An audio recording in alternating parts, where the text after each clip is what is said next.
Bom dia, boa tarde, boa noite, tudo bem? Alex Siqueira aqui, professor Alex Siqueira falando e começando essas nossas aulas dentro de casa, certo? Como é que você está indo? Está conseguindo estudar? Está conseguindo levar os estudos em dia? Legal? Espero que sim, e nós estamos aqui para ajudar, legal?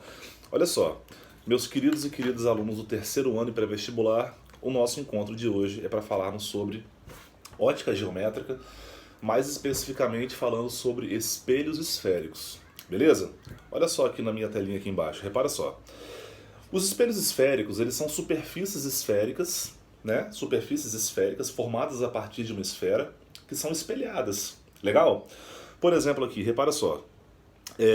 A partir de uma esfera, eu tenho a capacidade de fazer um corte transversal nessa esfera, certo? Representado por esse paralelogramo, por exemplo. E esse corte não pode ser feito no centro dessa esfera, tem que ser um corte lateral.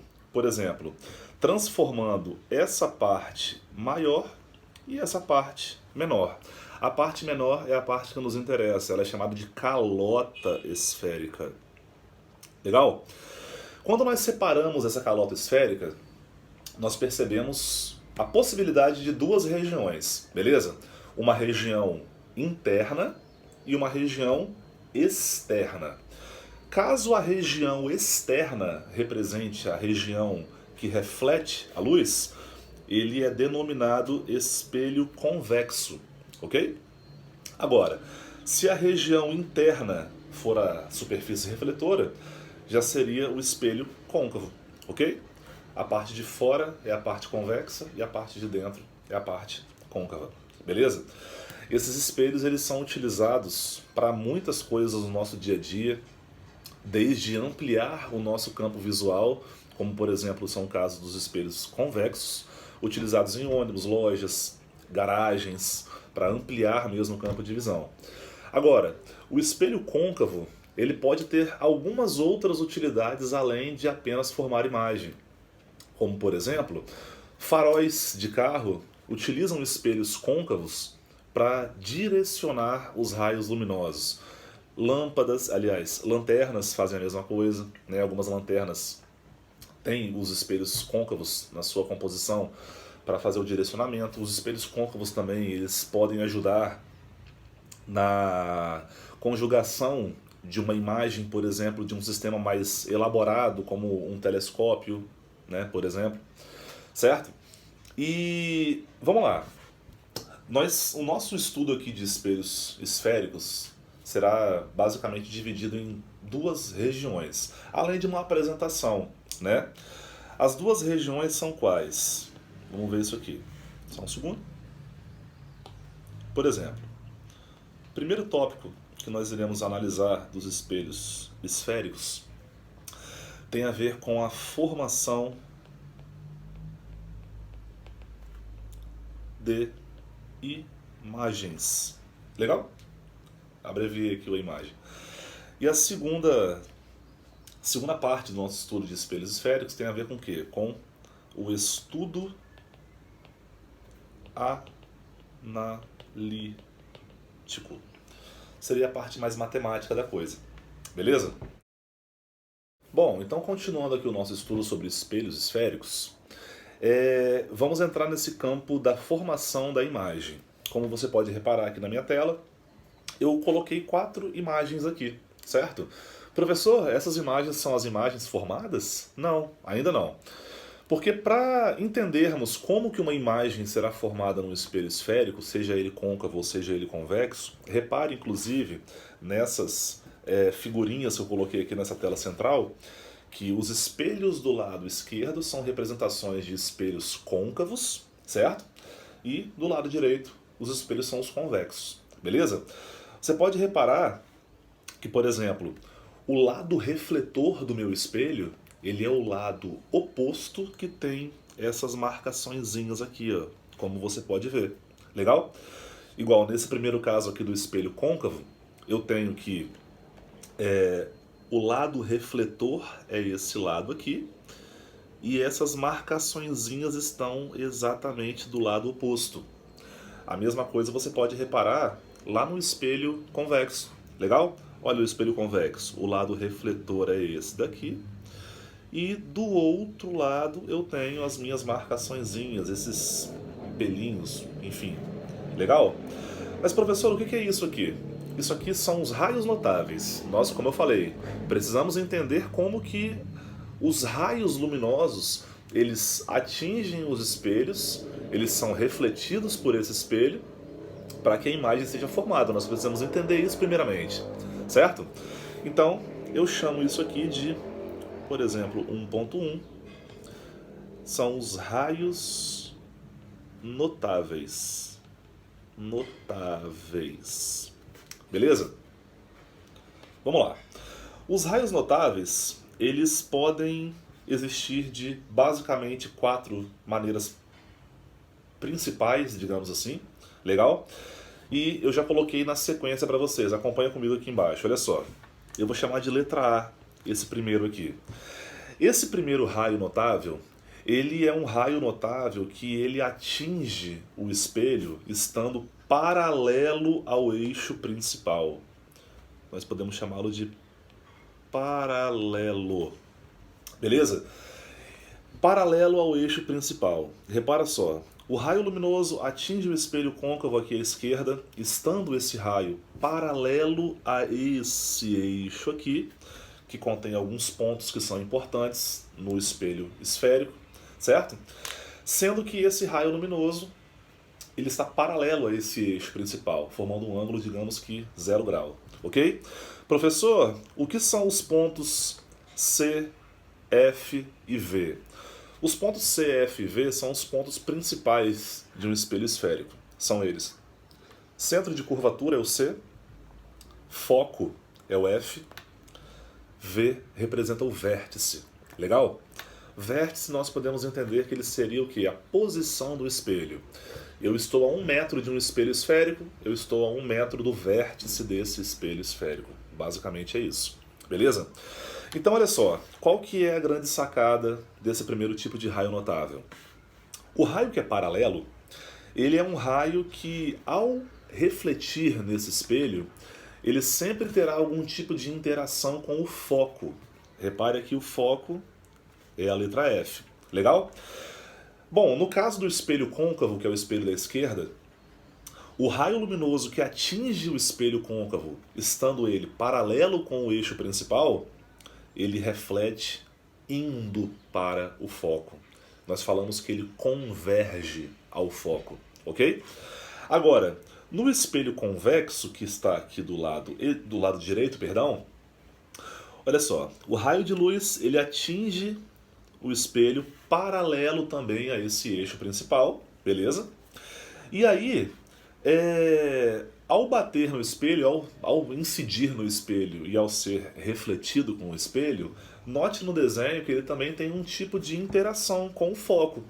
Só que, contrário ao espelho côncavo, que ele converge para o foco, ele vai até o foco, no espelho convexo ele diverge do foco. Ele não vai até o foco, ele, pelo contrário, sai do foco. Legal? Todo mundo lembra da ideia de convergência e divergência, certo? Convergir é você ir até um mesmo ponto. Divergir é você sair de um mesmo ponto. Então, aqui no meu espelho côncavo, os raios estão chegando até o foco. Por exemplo, eles estão convergindo ao foco. No espelho convexo à direita, eles estão divergindo do foco, eles estão saindo do foco. Beleza?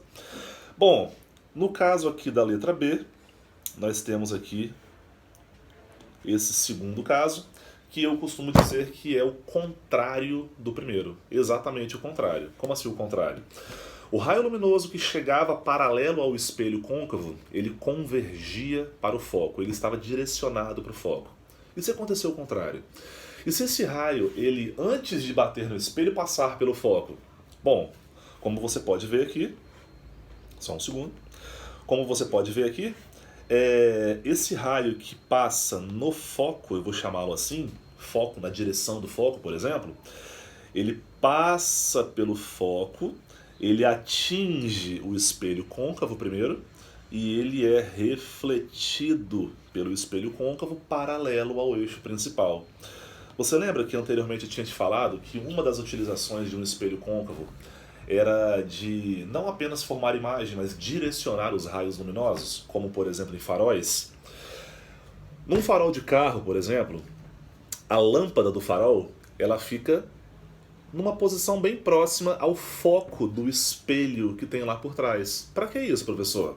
Ué, os raios luminosos que partem dessa lâmpada, ou seja, partem do foco, ao atingir o espelho, eles são direcionados. E com isso, as montadoras, as pessoas que fabricam esse tipo de material, isso também serve para lanternas, por exemplo, para você ter um direcionamento, não um total espalhamento da luz. Beleza?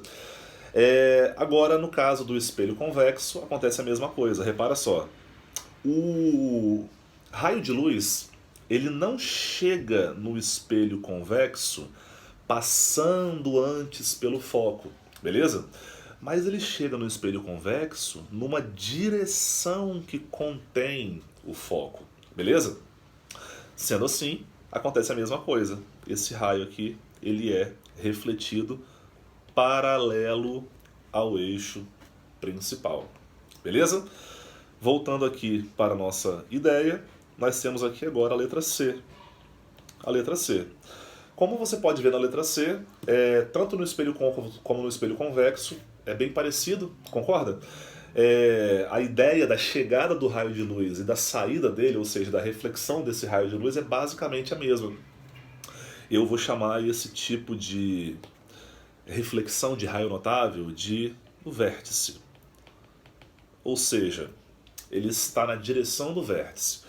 E na direção do vértice é basicamente como aconteceria num espelho plano. Aqui fica claro, não que nos outros casos não ficasse, mas aqui fica bem claro a segunda lei da reflexão, que nós ainda vimos em aula presencial aí na escola, que o ângulo de incidência ele é igual ao ângulo de reflexão, certo? Eu quero deixar bem claro que essa lei vale para qualquer caso de reflexão, inclusive nos anteriores. Só que aqui no meu desenho fica mais claro na letra C, beleza? O ângulo de incidência é igual ao ângulo de reflexão nos dois casos, beleza? Para fecharmos esse ciclo básico aqui, nós temos a letra D, certo? Que nessa letra D eu tenho a ver com o centro de curvatura, vou chamar de CC, beleza? Centro de curvatura. O centro de curvatura de um espelho, o que é o centro de curvatura de um espelho? O centro de curvatura ele é o centro da esfera que originou aquele espelho. Ou seja, quando um raio de luz, por exemplo no caso do espelho côncavo, ele passa pelo centro antes de atingir o espelho, ele segue o caminho do raio daquela circunferência, no caso daquela esfera, beleza? E aí, nesse caso, quando esse raio luminoso ele chega no espelho, repito, passando antes pelo centro de curvatura, como é o caso do espelho côncavo, ele forma um ângulo de 0 grau, um ângulo de incidência de 0 grau. Ele anda em cima do raio daquela esfera, atinge o espelho formando um ângulo de 0 grau e ele volta na mesma direção, porém no sentido contrário. Ele passa pelo centro de curvatura, bate no espelho e ele volta para o centro de curvatura. Ele traça o mesmo caminho, só que no caso, num sentido contrário. Bom, ainda antes de entrarmos de fato na formação das imagens, eu quero só deixar claro aqui com vocês, 1.2, os elementos do espelho esférico, beleza? Aqui eu tenho um exemplo de um espelho côncavo, mas ele também serviria para um espelho convexo, normal, beleza? E só quero deixar bem claro aquilo que eu falei anteriormente. Por exemplo, essa linha horizontal, ela é chamada de eixo principal, beleza? Se você pensar como um plano cartesiano, é como se a posição do espelho fosse o eixo das ordenadas, né, o eixo Y, e o eixo principal seria o eixo X, o eixo das abscissas, ok? Como foi falado anteriormente, centro de curvatura é o centro da esfera que originou aquele espelho, ok? eu tenho o foco, ok? Digamos que um elemento principal do espelho, legal? E eu tenho também o vértice, que ele representaria o quê? Ele representaria a posição do meu espelho, beleza? Bom, algumas coisas também eu queria falar para vocês aqui, que é o seguinte. Só um segundo, vamos lá. Existe uma distância entre o foco e o meu espelho, beleza? Da mesma forma como existe uma distância entre o centro de curvatura e o meu espelho, beleza? A distância entre o foco e o espelho, a distância entre o foco e o vértice é chamada de distância focal, representado pela letra F, ok? E a distância entre o centro de curvatura e o próprio vértice, como eu falei anteriormente também, aquilo ali é o raio daquela esfera, é chamado de raio de curvatura, beleza? Então, o meu F é a chamada distância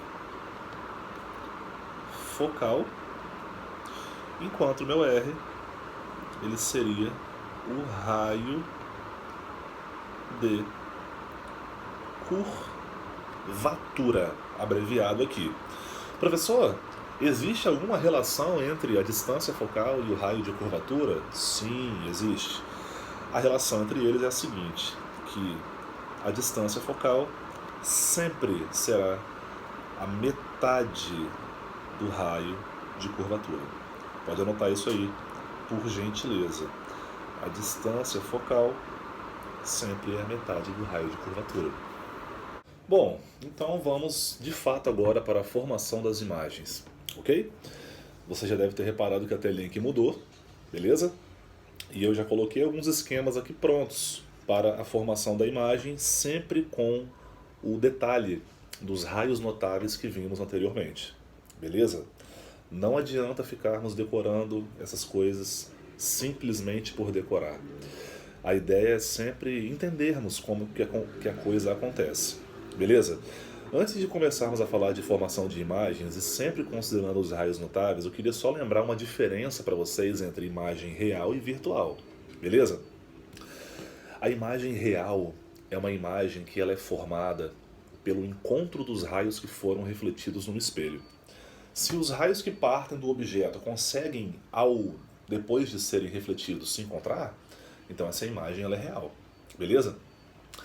Se caso esses raios não se encontrem, mas eles estão em, digamos, rota de divergência, essa divergência tem uma origem, né? Então, pelos prolongamentos dos raios refletidos, nós podemos encontrar as imagens virtuais, beleza? Na prática, imagem real ela é formada fora do espelho e a imagem virtual é formada dentro do espelho. Basicamente é isso, beleza? Então vamos aqui.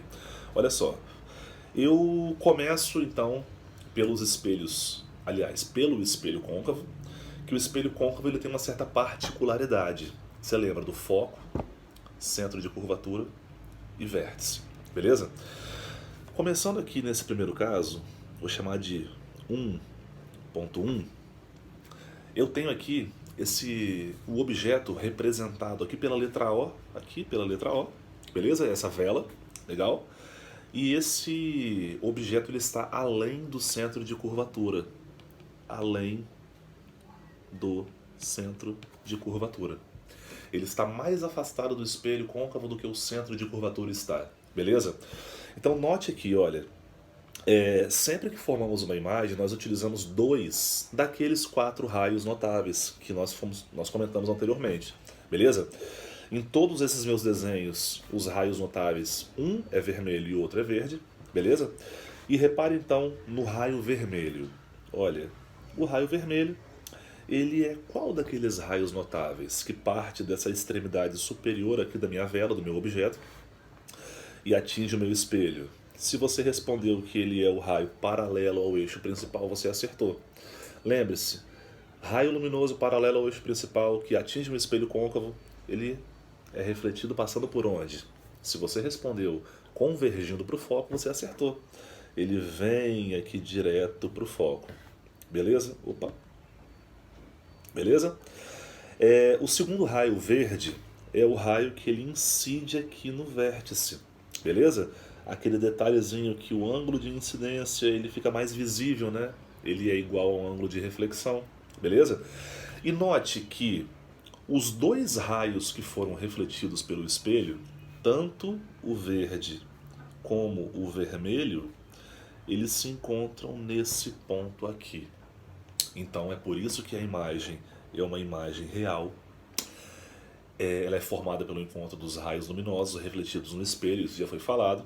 Essa imagem ela é invertida, ou seja, o objeto está orientado acima do eixo principal. A imagem está orientada abaixo do eixo principal, ela está de cabeça para baixo, ok? E essa é uma imagem que visivelmente tem um tamanho menor do que o objeto. Repara no tamanho do objeto e repara no tamanho da imagem, beleza? Número 2 aqui, ó, na verdade 1.2. Esse objeto aqui, ele está no centro de curvatura, ele está em cima do centro de curvatura. Ele está a uma distância R do espelho, lembra? Lembra disso, né? É uma distância R, é uma distância do raio de curvatura do espelho, beleza? Novamente, nós utilizamos aqui os mesmos raios notáveis, certo? O primeiro, ele é paralelo ao eixo principal, então todo mundo já sabe que ele passa pelo foco, como ele está fazendo.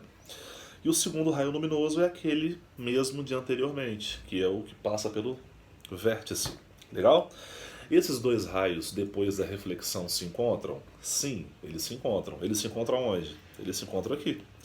E eles se encontram exatamente na linha vertical abaixo do centro de curvatura. Isso simboliza que essa imagem, além de ser real, além de ser invertida, ela tem o mesmo tamanho que o objeto, beleza? A diferença é que o objeto está para cima e a imagem está para baixo, beleza? Número 1.3. O objeto, nesse caso, ele está entre o centro de curvatura e o foco, beleza? Os mesmos raios notáveis são utilizados. O raio vermelho ele é paralelo ao eixo principal e ele converge para o foco, passando pelo foco. O raio verde é aquele que passa pelo vértice e note pela terceira vez que os dois raios se encontram aqui, beleza? A imagem continua sendo real, ela continua sendo invertida, legal? Só que nesse caso, note o tamanho do objeto e note o tamanho da imagem. A imagem ela é maior do que o objeto, beleza? Quarto caso, 1.4. Objeto no foco. Aqui nós temos um caso particular, legal?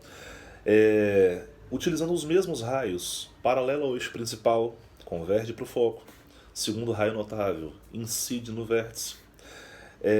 Esses dois raios eles não se encontram, certo? Na verdade, eles se encontram no infinito, legal? Os raios eles são paralelos entre si, beleza? Então, nesse caso, a imagem ela pode ser classificada como imprópria.